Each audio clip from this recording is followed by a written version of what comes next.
Алмаз Акмжанович, азыр бир топ депутаттар бир жакшы маселе көтөрүп кетти. Мен кошумча дагы айтып берейин, будан жаман болбойт. Кайра мен ойлойм жакшы реакция болуш керек деп. Анткени мына биз чындап эле мына шулундар менен, аферисттер менен, ар кандай финансовый пирамида куруп алгандар менен күрөшүп келебиз.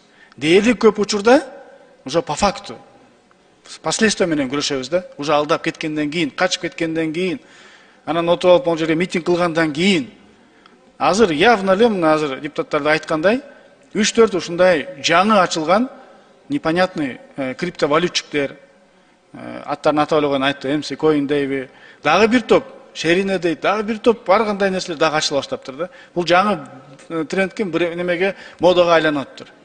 Ошол сыяктуу эле эмне кылыш керек? По факту эмес, уже азыр алдын ала Нацбанкка, разведкага, МВДга тапшырмалар берип койсоңуз.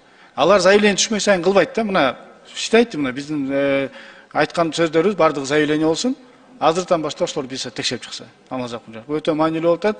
Анан дагы эртең элдерибизди бир топ сыздатып, ыйлатып албайлы. Алдын ала аларды коргоп калалы деген сунушубуз. Бул бир. Экинчиси, менин Первомайский район боюнча бир топ сунуштарым бар эле, ошолорду жазып алсаңыз. Мына 1 май районунда